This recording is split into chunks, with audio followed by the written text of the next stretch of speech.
अगर तुम्हारा सिलेबस अब तक कवर नहीं हुआ है और जब भी पढ़ने बैठते हो मोबाइल अपने आप हाथ में आ जाता है, रील्स स्क्रॉल होने लगती हैं और जब होश आता है टाइम ऑलरेडी खत्म हो चुका होता है, फिर दिमाग में बस एक ही सवाल घूमता रहता है, अगर फेल हो गया तो घर वाले क्या सोचेंगे, बाहर वाले क्या बोलेंगे, और सबसे डेंजरस थॉट, इतने कम टाइम में सिलेबस कैसे होगा। लेकिन आज की ये वीडियो थोड़ी अलग है, क्योंकि आज मैं मोटिवेशन नहीं, एक रियल सिस्टम देने वाला हूँ, ऐसी ट्रिक्स और ऐसा पढ़ने का स्टाइल जिससे सिलेबस 30 दिन नहीं 20 दिन में भी पूरा हो सकता है। अब एक बात ध्यान से सुन लो, अगर तुम सिर्फ वीडियो देखने आए हो तो इसके बाद कोई और वीडियो देख लेना, लेकिन अगर तुम जेन्युइनली सीरियस हो तो ये वीडियो खत्म होते ही सीधा ट्रिक्स अप्लाई करो और पढ़ने बैठ जाओ, क्योंकि टाइम बहुत कम है और रिग्रेट का टाइम बिल्कुल नहीं। एक्टिव रिकॉल, सिर्फ पढ़ना काम नहीं करता, पढ़ने के बाद किताब बंद करो, खुद से सवाल पूछो और याद से जवाब बोलो। रिसर्च कहती है जो सिर्फ पढ़ता है वो करीब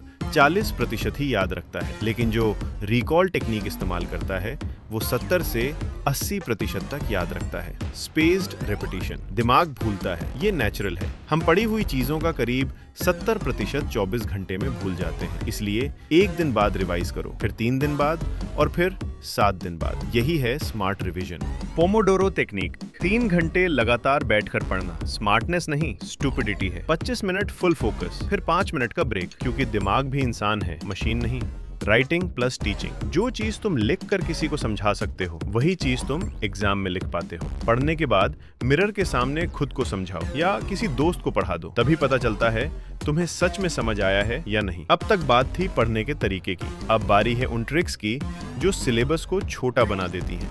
ट्रिक नंबर 1, चैप्टर को सीधे किताब से नहीं, चैप्टर के सवालों से पढ़ो, जैसे previous year question, important numerical और रिपीट होने वाले थ्योरी क्वेश्चन। ट्रिक नंबर 2, पिछले 4 साल के पेपर को एनालाइज करो, जो सवाल और जो कॉन्सेप्ट बार बार रिपीट हो रहे हैं उन्हें सबसे पहले क्लियर करो। अगर समझ नहीं आ रहा कौन सा कॉन्सेप्ट रिपीट हो रहा है तो सीधा चैट जीपीटी से पूछ लो। ट्रिक नंबर 3, फिर से 4 साल के पेपर देखो और जो कॉन्सेप्ट सबसे ज्यादा पूछे गए हैं उन्हें डीप में क्लियर करो और जो 5 स्टार इंपॉर्टेंट चैप्टर हैं उन्हें पूरा मास्टर करो। ट्रिक नंबर 4, याद रखो, एग्जाम के बेसिक से पढ़ो, किताब के बेकार डीप से नहीं। जितना एग्जाम में आता है उतना ही पढ़ो, क्योंकि एग्जाम 100 मार्क्स का होता है, इसलिए hack the question not the book. तो ये था आज का पूरा सिस्टम। अगर ये वीडियो तुम्हें थोड़ा सा भी काम की लगी हो तो सब्सक्राइब कर लो, क्योंकि ऐसी ही रियल प्रैक्टिकल स्टडी ट्रिक्स मैं रोज शेयर करता हूँ। अब मोबाइल रखो और पढ़ने बैठ जाओ। बाय और ऑल द बेस्ट।